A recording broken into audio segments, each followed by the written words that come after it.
that was me 2 days ago, and then they're like, let me rewind and tell you what happened. And then that's how we will do it. Yeah.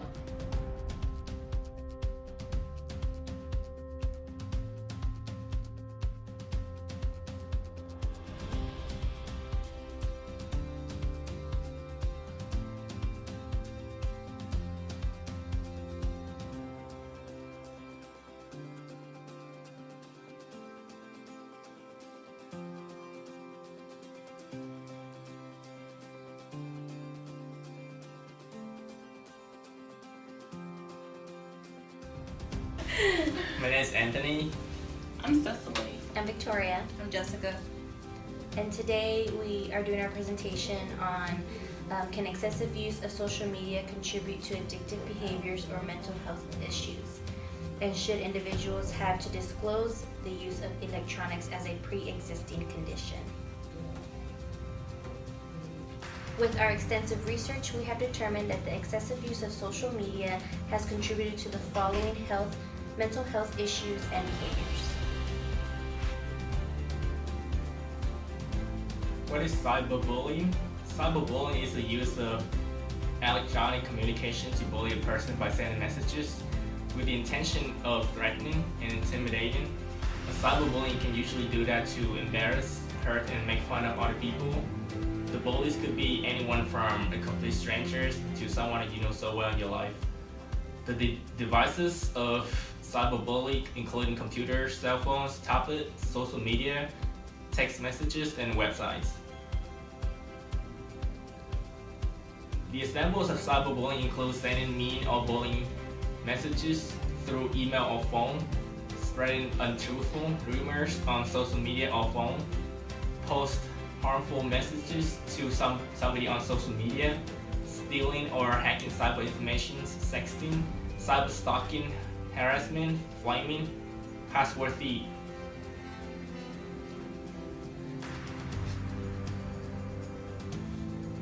The preventions and solutions to stop cyberbullying, including making rules at school or workplace about the usage of social media, phone, computer, or any electronic devices.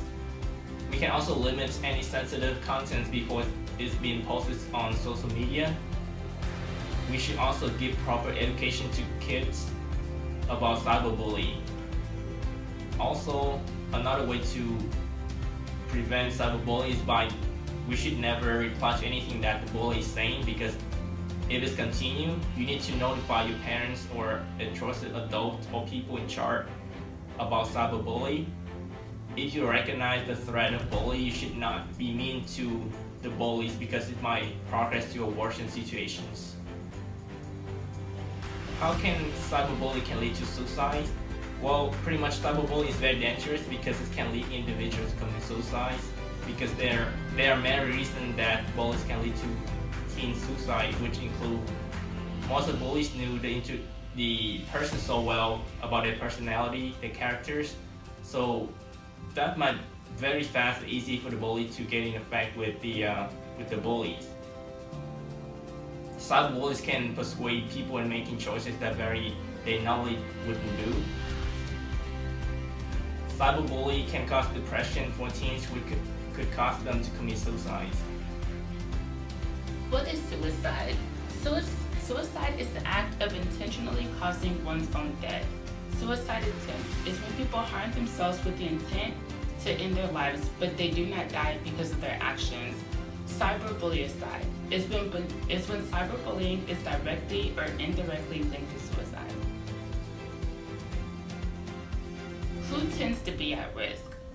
A prior suicide attempt, a family history of suicide, a person who has been exposed to other suicide behaviors such as family members, peers, media figures, people who have substance abuse disorders, and depression and other mental health issues. There is increasing evidence that the behavior of using social media changes in a people's mind, especially in teenagers.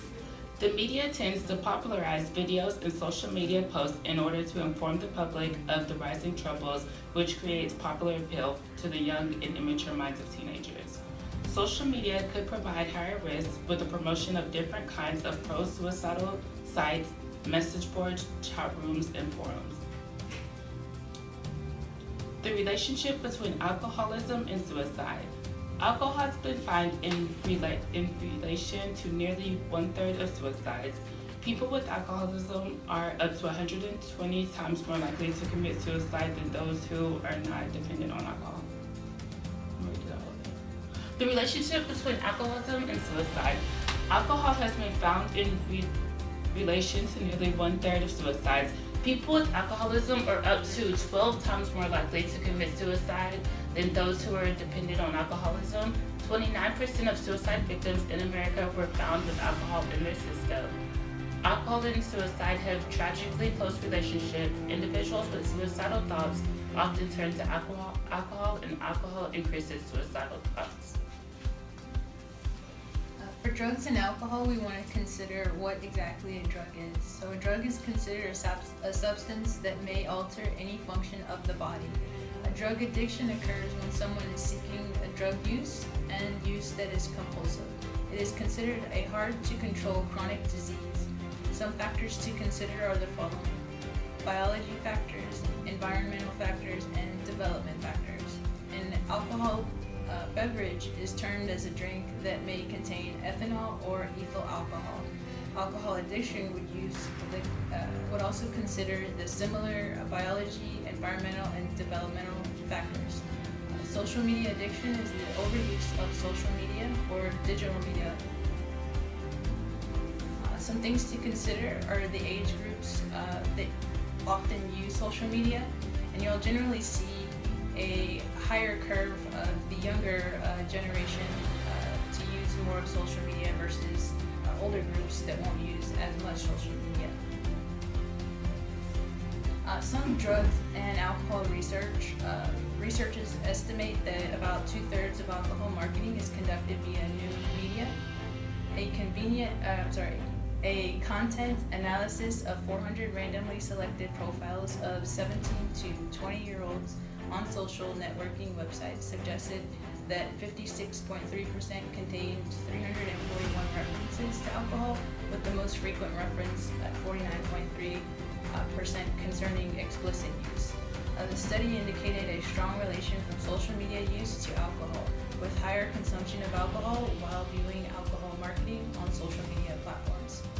National Center on Addiction and Substance Abuse at Columbia University suggested research that teens who use social media are 5 times more likely to use tobacco, 3 times more likely to drink alcohol, and twice as likely to use marijuana. A survey also suggests that higher risk of alcohol and drug use when images of other friends on social networks are drinking and using drugs, which also implies that people who are on social networks who use drugs have easier access to those drugs and alcohol.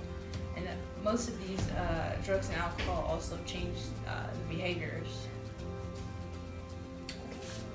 Attention deficit hyperactivity disorder, or ADHD, is a chronic condition marked persistent inattention, hyperactivity, and sometimes impulsivity. An estimated of 8.4% of children and 2.5% of adults were diagnosed with ADHD as of 2016.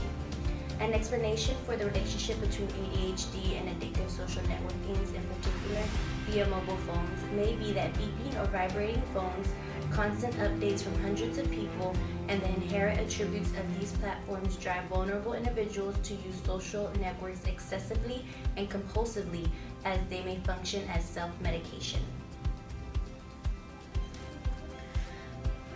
OCD, or obsessive compulsive disorder, is a common, chronic, and long-lasting disorder in which a person has uncontrollable, reoccurring thoughts, obsessions, and behaviors, compulsion that he or she feels the urge to repeat over and over. Individuals overusing social media may experience a constant urge to check their social networks for new information and updates due to the fear of missing out.